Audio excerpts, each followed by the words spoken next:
Hey guys, this is Eldos from Zombieland Gaming, and we are back in This Land Is My Land.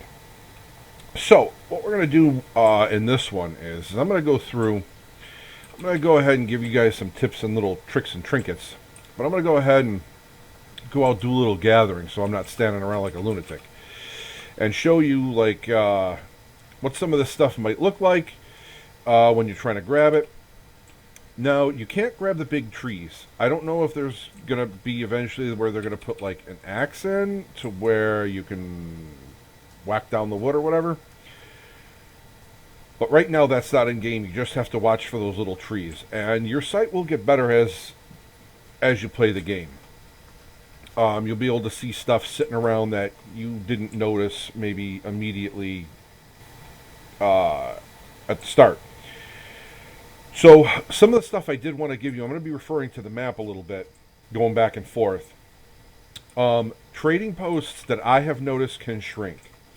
Now, as you take over an area, I know for a fact a couple of these trading posts out here were, at one time, full-on posts, but then they just fall to like a little camp in the woods. And I'm gonna show this stuff when I go out for raid. I've tried talking when I play these kinds of games, and I always fail at it. So I'm getting the stuff out, I guess, in two different ways, but in a way that I'll remember to get it out when it's important.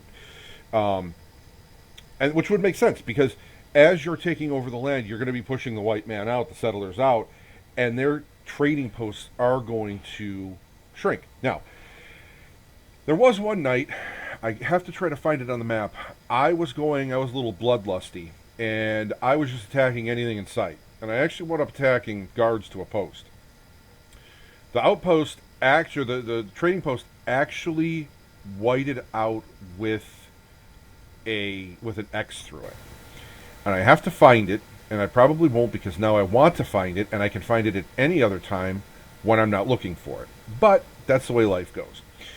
So there is that part. It makes total sense that the camps will start the trading posts will start to shrink. If you are sighted while you are at a trading post by, say, a random something like this, like gold gatherers or say a group, a traveling group. Now that group most of the time is going to have a cart with a horse-drawn cart with them, and 2 to 4 guards along with it. They won't defend you. So I didn't fire back when I was in the camp, in the trading post, because I didn't want to make enemies with that trading post and potentially hit some of their guys by accident. So that's one thing to keep in mind. If you get spied, there is the potential that you're going to get shot at, and they do blend in with the guards at the post. So you're going to want to be careful. When you do go to a trading post, it's not like other games where there's only one guy that will trade with you. All of them will trade with you. All of them have stuff. So make sure that you go and you visit each single person that you come across there. Now, as I said in my earlier video, your prices are going to depend on your karma. Now, this is something I didn't talk about before. I wanted to save it for now. You can lower your karma, but it's going to cost you. It will nullify your karma, bring you back to neutral. Now, you can do that if you've been out on a bloodlust spree. You're going to have to go ahead and start knocking people out and intimidating them to lower your karma. It's fair. I'm not sure of the exact amount. I did want to mention in the down below there, I have been working with some, well, not so much working, but talking with CK Generations, Zoram. He's a really cool guy. I met him through the Discord, which is also linked in the description. There's a lot of nice people there. They will answer questions, but he was he puts out a lot of videos, and they're very no bullshit, straight to the point, like I try to do. There's not the fluff and the clubby music, and you're all dancing around holding hands, playing grab ass. It's straight to the point. This is what you want to know. He does have a video, for example, based on weapons, and he did a whole chart breakdown of what they do, how fast they break, what kind of damage they do as they do break down. It was really an in-depth chart. It was really kind of cool. I won't be doing anything that crazy. I just want a bow that shoots arrows and a gun that shoots bullets. That's all I want. Now, in my last video, I did go through and kind of explain the crafting part. Now, one of the things that I want to remind people on is that based on the quality of the gun will determine its damage. Now, as you can see there, as the gun does break down, it will start to do less and less damage. You'll also start to hear, you'll swear to God that you have a bullet in the chamber, a shell in the chamber, and you hear a click. That's it misfiring. As it misfires, you can tell that the gun or the gun is breaking. The bow, not so much. The bow just breaks. But a gun, if you hear a couple of clicks back to back, that gun's in trouble and you don't have much time with it. So make sure you empty that bitch into somebody and make sure you get the kill. Or have another one on deck. Now, you can press 1. Now, as you can see, a bow, the hunter bow, lists what it will shoot. It will also go through, how many arrows you have available, the damage, blah, blah, blah. Now, the range and the damage falls off a little bit as your gun or your bow starts to break down. That I did notice. Now, the hunter's bow will shoot arrows, stun arrows, or sound arrows. Arrows are the ones that you can make. I'll show you right here, like so. Crafting arrows. These are the ones that you make just from picking up wood. Now, exploding arrow, you need an ash bow. The ash bow will only shoot exploding arrows, and that's what you need to make the exploding arrows. Iron arrows, I'm going to touch back on those, but that's what you need for those. Stun arrows, you need wood, stone. And wooden arrows, you just need wood. I don't know why there's no matte difference between wooden arrow and arrows, but that's the way it is. As a side note, I would recommend when you go fishing to either use wooden arrows or arrows. I was an idiot and used iron arrows. Yeah, I'm a winner. So just have arrows on hand or just whip some up real fast, grab some stuff. One of the other things, you can't craft to make your own iron arrows. Now, there was a point where I was collecting all the iron ore I could find. Oh, I was a lunatic. I was like, oh my god, iron ore, oh my god, I'm gonna have so many iron arrows, oh my god, oh my god, oh my god. No. There is no crafting. Because you would need something like a forge, you would need, a hammer, anvil, all this business. You just find the arrows. Now, the iron arrowheads they're plentiful enough, but there will be a point where you don't have any. Like, there's going to be lulls. Like, you'll have a ton of them, and then you'll have none of them. You'll have a ton of them, and then you'll have none of them. But the arrows kind of make up for that, and making the other arrows, you need, obviously, for heavy arrows, you need those two bows. You need that bow for long arrows, and the mats. I mean, the mats are going to come as you expand the map, and that's really the point. Get out and see the world. No one's holding your hand here. Get out there, get stuff done, get business taken care of, and get it rolling. Now, I usually will carry these arrows. I do have an ash bow. I haven't actually used any of the exploding arrows. The iron arrows are great. You can collect those. Obviously, the stun arrows and exploding arrows, you can't recollect them. The stun arrows, I wanted to cover that briefly. I've gotten one hit, one put down with a headshot. You can body shot them, but you're going to go through anywhere from 3 to 5 arrows, depending on the type of NPC you're hitting. Now, again, this is that intelligent stuff that the devs have done. Just some hillbilly running around in, work clothes and miner clothes is going to take 1 or 2 arrows no matter where you hit them.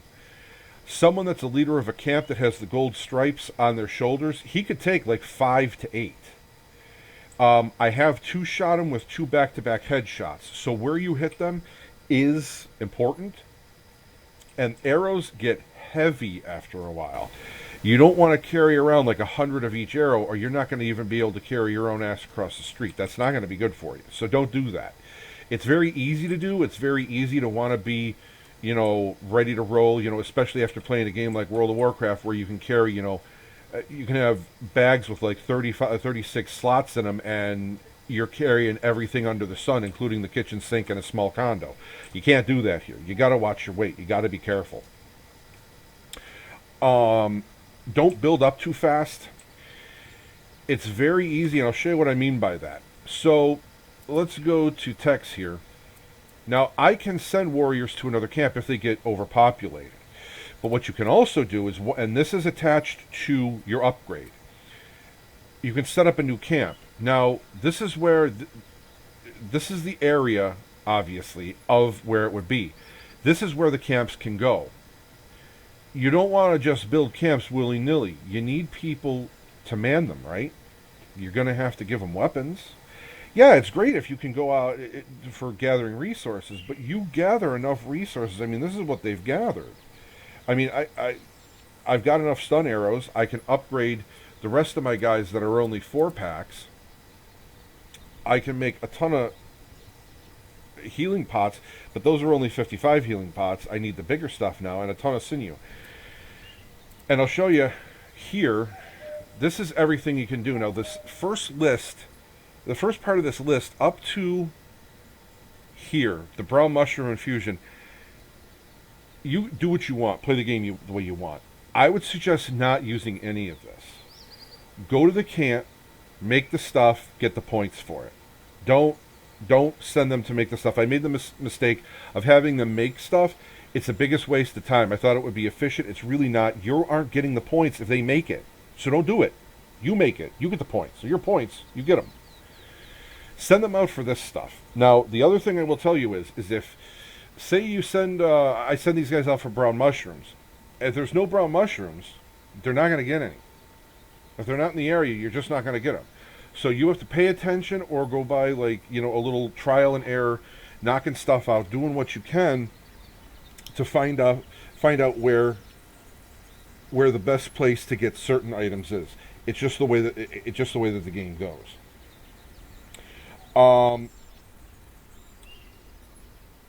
As far as fishing is concerned, I'm going to make a separate video for that, I think. But I just wanted to touch on that real fast, because in the last patch, one of the pictures, it showed a guy with a fishing pole. I don't know how to make a fishing pole. I don't think you can. And after talking to Zoram, I don't believe that they're in the game yet. You have to do it by bow and arrow, and I said earlier... Oh, can we get you? Can we get you? Can we get you? Pop goes the weasel. Oh, you little prick. Grab my arrow. Thank you. Nope, he got away. I was too slow.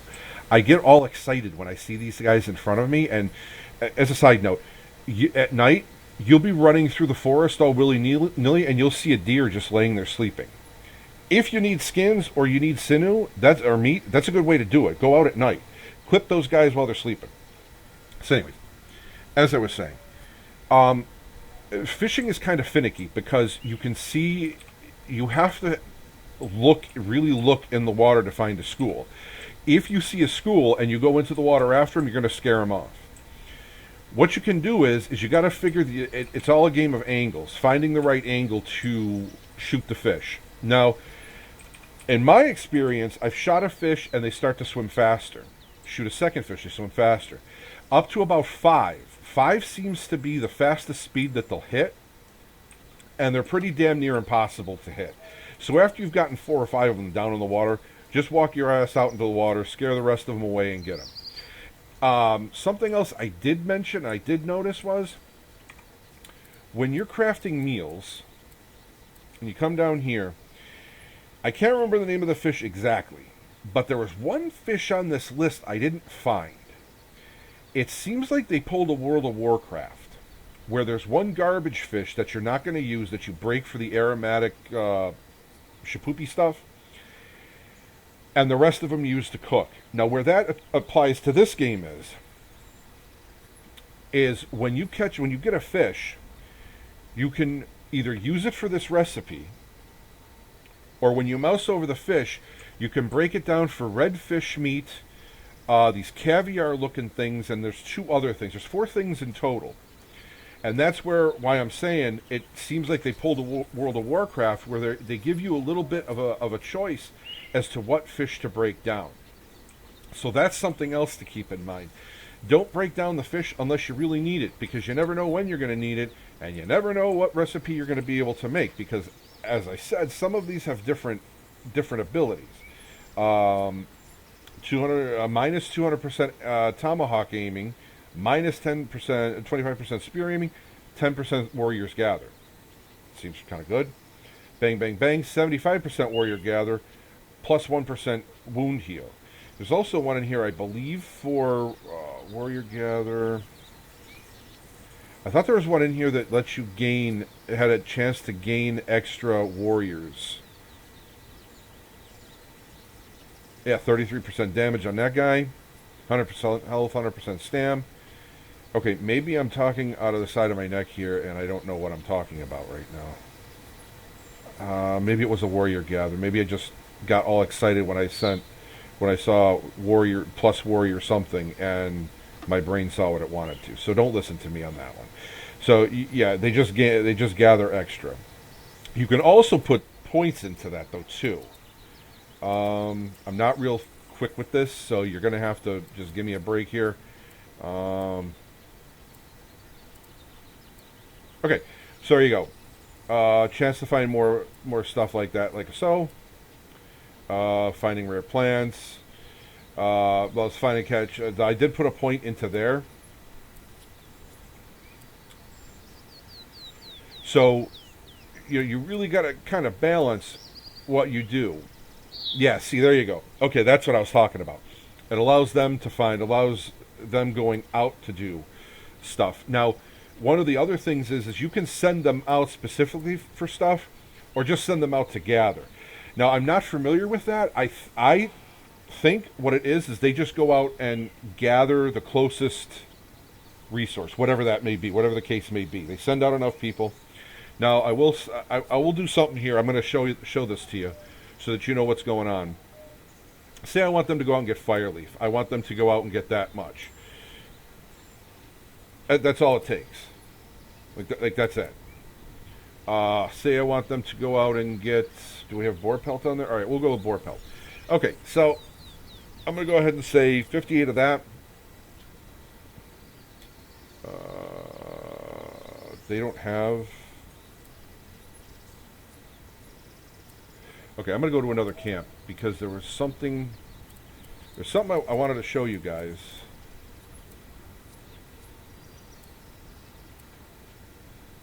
Okay, so let's see if we can get it to happen here. Alright, so we'll go down to Wolf Pelt. Okay, there should be a box that pops up and says you're supposed to be able to arm the guys you're sending out. Obviously, if you're sending them out at all, you should arm them, but definitely if you're sending them out after animals. See, it's not going to do it now. And they don't have arrows. Okay, so yeah, they do have arrows. Okay. It's not working now, and I don't know why, and now I look like an idiot. But there's going to be an option in here to go ahead and arm everybody. I would highly suggest you do that. Actually, let's go... Let me try this. Okay, see, this is what should pop up. I don't know why it's not, but whatever. I don't know what to tell you. So, you have to look here. If this number is red, it means they've exceeded their obvious weight limit. All you do is cancel and re-equip them. They'll pick a different gun, they'll pick whatever. Now, you want hay bales. Hay bales are very key for going out and grabbing horses. It makes it very much easier. So, you could send multiple warriors if you wanted to. I just always send one. Bang, and off he goes to the races. He's going out to get a horse. That's what that's all about right there. What else did I want to cover here? Okay, so I solo raid. In the next video that I'm going to make, it's going to be a long stream. It's going to be about going out raiding. I figured something out very useful. And this isn't obvious early in the game because you just don't see that many of them. You're going to want to look for these travelers. See, now this group, they have a cart. There's a very good chance of that. You're going to want to take that cart. And here's why.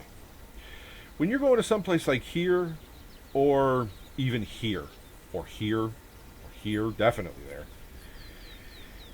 you're only going to be able to carry so much. That gets the loot back to your camp. I would suggest, a little bit later on down the road in the game, whacking out one of these groups and taking their cart. You're going to be able to put everything in the back. I don't think there's a weight limit on the cart.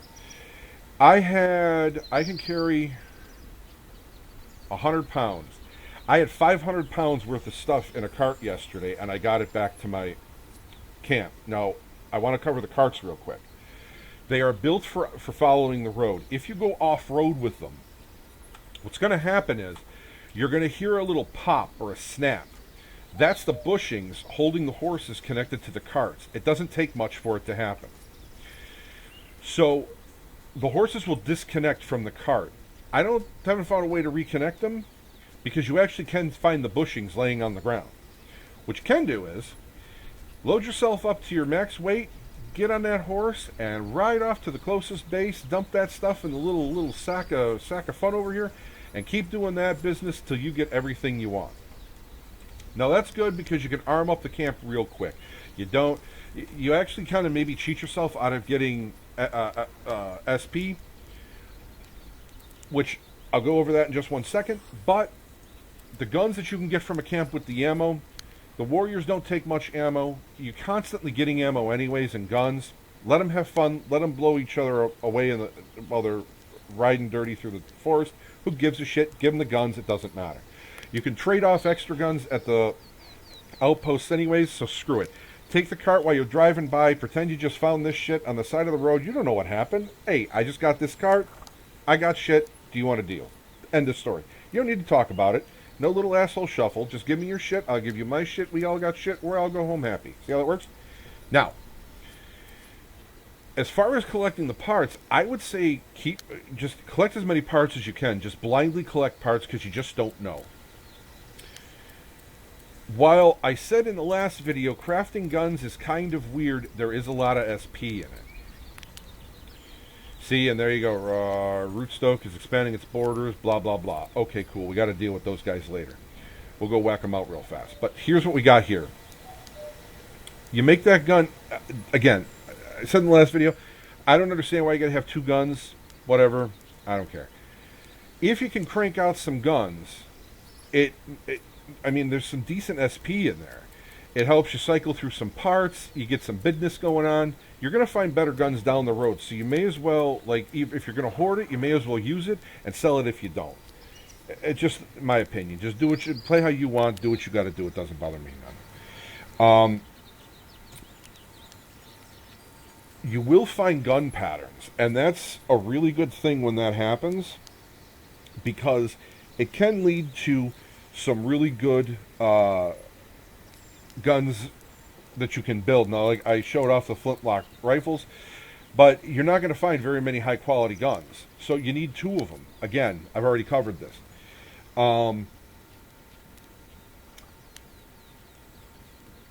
Like I said, don't make warriors craft. That's very bad because you're missing out on the SP. I can't stress that guy enough.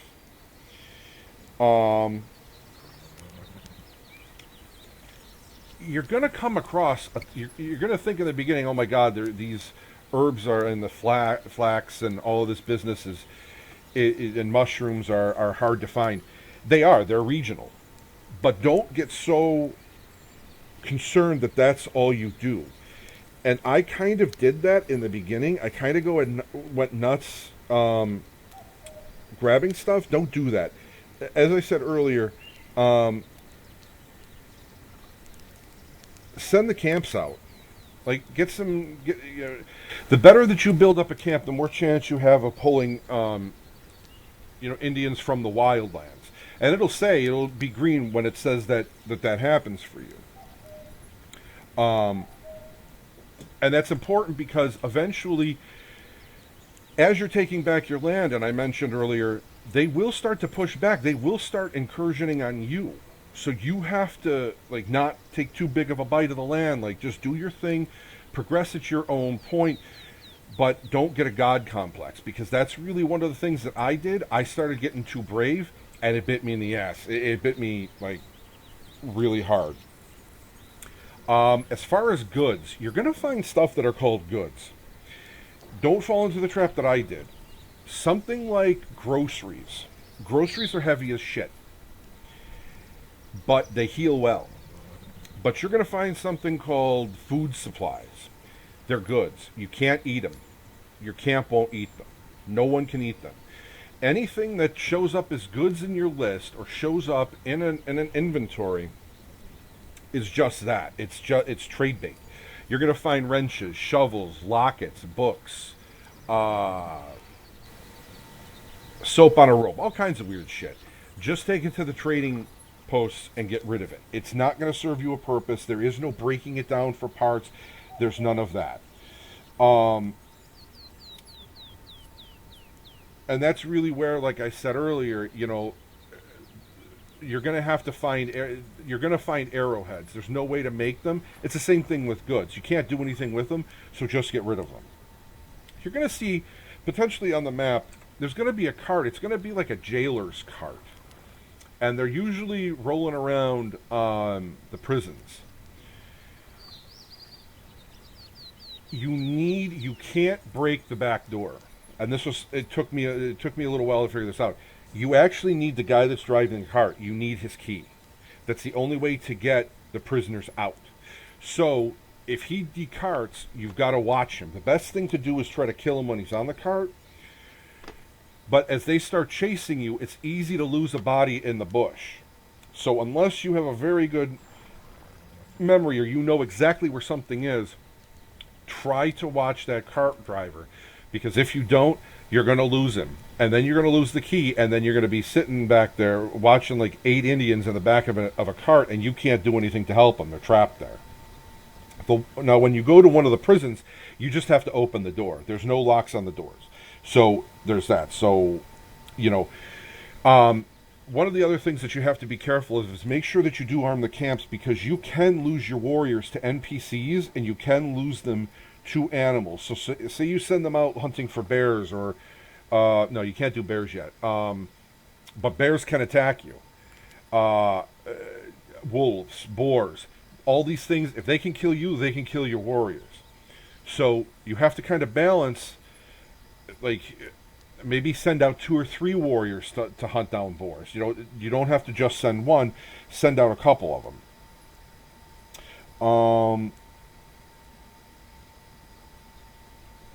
When you go to a camp, try to balance out where you put your weapons. Put your stuff, like you can pull stuff, as I showed in the last video. You can pull stuff from wherever you are, but just make sure you empty your bags. Like, you don't want to keep full bags. Full bags are bad. Carrying stuff around like that is crazy. And I think that's pretty much just about it. So yeah, if you have any questions, comments, let me know. I tried to get a lot of information out there. This is, as I said, I talked to Zoram. We tested a couple of things together, independently, and he confirmed a couple of things that I thought, and shared some information with him. So take a look at him too. He's a good guy. He's got a good channel. He's got a lot of information. But this has been Helldozer for Zombieland Gaming. If you see something you like, please like and subscribe, and I will see you guys again later. Thanks for watching.